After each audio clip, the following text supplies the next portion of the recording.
Hai Storyers, welcome back to my channel. Kali ini Layla Story akan memberikan spoiler One Piece chapter 1076. Sebelum lanjut, terima kasih untuk Storyers yang sudah subscribe Layla Story. Buat yang belum, pencet tombol subscribe dan nyalakan notifikasinya ya, agar kalian semua gak ketinggalan update One Piece selanjutnya. Judul chapter kali ini adalah Teman Lama. Chapter dimulai, Zoro mendengar teriakan Nami dari kejauhan. Zoro mengatakan mereka perlu melindungi semua Vegapunk dan membantu nakama lainnya. Di sini, kita tidak diperlihatkan kondisi kelompok lainnya bagaimana. Kemungkinan besar, kelompok Nami diserang oleh Seraphim Jinbe karena dari keempat Seraphim yang ditugaskan di chapter yang lalu, yang belum terlihat adalah Seraphim Jinbe ini. Zoro dan Luffy memutuskan harus menyelesaikan secara cepat, jadi mereka tidak bisa melindungi CP0 ini. Karena pastinya hanya menjadi beban jika CP0 masih terborgol. Fokus bertarung mereka nanti akan terbagi jika Lucci dan Kaku tidak dibebaskan. Sebenarnya bisa saja mereka nggak peduli dan membiarkan mereka mati. Tapi dari dulu Mugiwara Ichimi tidak pernah sampai membunuh musuhnya. Kaku mengatakan jika pertarungan ini selesai, kamu bisa memborgolku lagi. Dan Luffy percaya aja dengan kata-kata Kaku di sini. Lalu Luffy bicara dengan Lucci mengatakan, setelah selesai pertarungan ini, kamu tidak bisa mengambil nakamaku ataupun Vegapunk, karena kamu tidak bisa mengalahkanku kan? Lucci membalas kalau dia oke-oke saja, dan dia percaya diri jika dia bisa membunuh Luffy terlebih dahulu, lalu akan membunuh nakamanya. Di sini Lucci masih percaya diri jika dia bisa mengalahkan Luffy, padahal Luffy sudah bilang kalau dia tidak bisa mengalahkannya. Sepertinya Lucci juga lupa kalau serangannya tidak bisa mengenai Luffy sama sekali.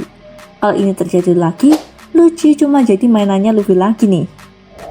Saka memberikan kuncinya dan Luffy membebaskan Lucci dan Kaku. Tapi Zoro tidak percaya dengan mereka. Nah, kelemahan Luffy ini emang gampang dibodohi. Jadi dia mudah percaya meski dengan musuhnya. Beruntung di sini Zoro tidak percaya, jadi dia akan lebih mengawasi pergerakan Lucci dan Kaku nantinya. Seperti aliansi sementara dengan Drake saat di Wano. Zoro juga tidak percaya dengan Drake dan mengawasinya terus. Saka mengatakan kalian bebas melakukan apapun asal Stella selamat. Sepertinya Egghead berakhir dengan kehancuran besar di sana. Luffy Lucci vs S-Bear, Zoro Kaku vs S-Hawk. Luffy menggunakan Gear 4 dan Lucci menggunakan mode Hybrid tapi bukan mode Awakening-nya. Kaku tidak berubah ke mode zoanya. S-Hawk memiliki kekuatan Super-Supernomi sama seperti milik Dust Bones, jadi tubuhnya memiliki karakteristik baja.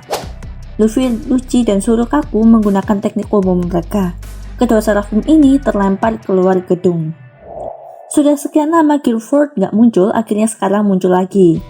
Luffy menggunakan Gomu-Gomu no Kongan, Lucci menggunakan Roku Ogan, Zoro menggunakan Rengoku Onigiri, Kaku menggunakan Rankyaku Hakurai. Semuanya menggunakan teknik yang merusak fisik jika pada manusia biasa.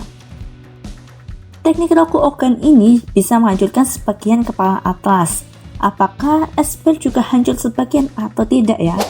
Mengingat ada ras lunarian di dalam dirinya. Tapi jika terpental keluar saja, kemungkinan besar Seraphim ini bisa bangkit lagi sama seperti Seraphim Jinbe di chapter yang lalu-lalu. Dipotong ke Vegapunk Stella, dia terbangun di penjara rahasia di dalam lab. Vegapunk sudah kembali ke wujud yang tua, tapi dia terluka dan dirantai. Vegapunk dikurung bersama anggota Cyberpol lainnya yang menghilang selama beberapa minggu atau bulan yang lalu. Yang masih menjadi pertanyaan, siapa yang mengurung mereka? Klon Vegapunk yang mana juga yang melakukan hal itu semua, bahkan rela mengurung Vegapunk yang asli kali ini. Sepertinya yang melakukan hal ini ingin menyingkirkan Vegapunk yang asli dan juga menyingkirkan pemerintahan dunia. Dan mungkin mereka juga dijadikan bahan percobaan.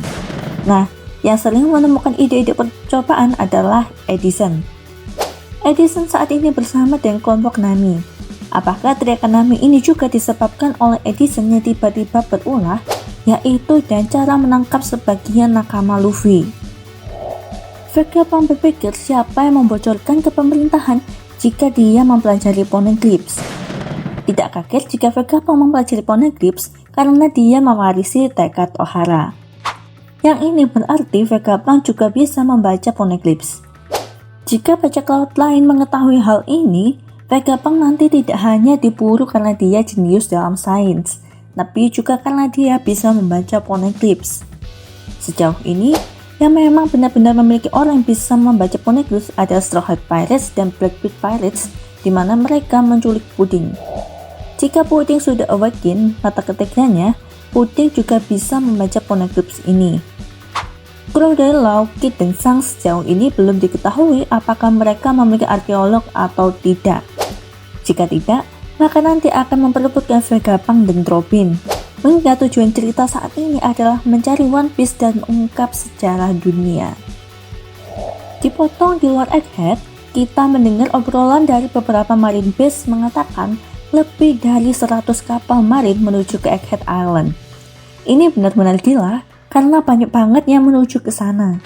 Yang tantangan kabur akan menjadi lebih menantang untuk Mugiwara Ichimi. Saat ini pun mereka belum berhadapan dengan Kizaru dan Sanjay Garcia. Kemungkinan besar, Egghead akan menjadi lahan Buster Call. Seperti kata Morgans, kejadian Egghead ini sama seperti dengan insiden Ohara. Tapi, mereka akan melakukan Buster Call jika mereka sudah mengamankan hasil karya Vegapunk yang menguntungkan bagi Marine dan World Government. Karena mereka juga tidak mau rugi setelah kehilangan Vegapunk. Dipotong ke Elbaf, khususnya daerah pantai, sang Straw Hat Pirates sedang minum di bar. Seorang anak raksasa meminta agar dia bisa bergabung dengannya. Tapi Shanks menolaknya. Ini seperti kejadian dengan Luffy. Benar-benar nostalgia awal-awal cerita One Piece nih. Perempuan yang menjaga bar meminta anak itu untuk menyerah saja. Beberapa kapal dari Fleet Red Hell Pirates memberikan informasi jika Kid Pirates sudah mendekati Elbaf, dan Red Hell Pirates membicarakan mereka. Ben Beckman mengatakan jika musuh kita sepertinya marah. Lucky Row menjawab, lihat siapa yang berbicara. Kamu pikir mereka sakit hati dengan siapa? Dan percakapan seperti ini mengindikasikan jika Ben yang berurusan dengan Kid saat Kid menyerang Red Hat Pirates. Shanks mengatakan kalau dia banyak berbicara kali ini karena dia masih kangen setelah bertemu dengan teman-temannya yang dia pikir sudah mati. Shanks mengatakan dia tidak ingin tempat ini hancur dan dia meminta bantuan Dory dan Brogy dan mereka bersedia membantu Shanks. Di sana diperlihatkan Shanks dan Red Hell Pirates minum bersama Dory, Brogy, Kashi, dan Oimo, di mana mereka adalah anggota dari Giant Warrior Pirates. Ini artinya Shanks dulu ketika berlari dengan Roger pernah bertemu dengan Dory dan Brogy. Karena Dory dan Brogy lama sekali di Little Garden, Shanks mengira jika mereka sudah mati. Dan sepertinya Elbaf ini entah teritori dari Red Hell Pirates atau hanya beraliansi dengan Elbaf, di mana Shanks sendiri ingin melindungi Elbaf dari serangan Kid. Kemampuan Chiki-Chiki Numi milik Kid ini memang bersifat merusak sekitar juga. Jadi, daripada Elbaf hancur karena serangan Kid, lebih baik dicegah dulu sebelum masuk ke Elbaf. Shanks mengutus Rockstar untuk menyampaikan dua pilihan, yaitu bertarung dengan mereka atau menyerahkan salinan poneglyph dan pergi. Jangan-jangan Shanks mampir ke Wano untuk mengambil salinan poneglyph dari Wano setelah Kaido dikalahkan. Tapi dia menyadari jika nanti Wano menjadi teritori milik Straw Hat Pirates, jadi Shanks memilih untuk tidak berurusan dengan Luffy terlebih dahulu. Karena berhubungan dengan masalah teritori, dia teringat dengan Bartolomeo yang mengacau teritorinya. Nah, karena Shanks juga tahu jika Kid juga dari Wano dan memiliki salinan poneglyphs, Shanks memintanya dengan cara halus nih. Sebenarnya sama saja dengan Kurohige, dia tidak perlu capek-capek mencari, tapi tinggal merebutnya saja. Kid Pirates bertarung dengan kapal dari armada Red Hell Pirates. Killer mengatakan, di pertarungan sebelumnya kamu tidak bisa melihat wajah Shanks. Kali ini mungkin kamu tidak hanya kehilangan lengan. Dan Kid menjawab, kita bisa khawatirkan itu nanti jika kita memang benar-benar kalah. Chapter berakhir dengan Shanks berjalan menuju pantai Elbaf dan dia disoraki oleh kapten lainnya. Berasa Shanks ini pahlawan banget nih. Sama seperti armada besar Luffy menganggap Luffy ini pahlawan. Tapi kasihan sekali dengan Kid, Mencoba menginvasi Big Mom juga tidak bertemu dengan Big Mom, malah dikalahkan oleh Sweet Commander-nya. Mencoba menumbangkan Shanks, Kid juga dikalahkan sebelum bertemu. Nah, kali ini sepertinya kondisi akan sedikit berbeda karena Kid sudah mencapai tahap awakening-nya. Kid juga memiliki Hosoku Haki, tapi jika dibandingkan dengan Shanks, pasti juga masih jauh lebih hebat Shanks dalam urusan Haki ini. Kecuali Kid juga mendapatkan buff dari Oda nantinya. Nah, sekian spoiler chapter 1076.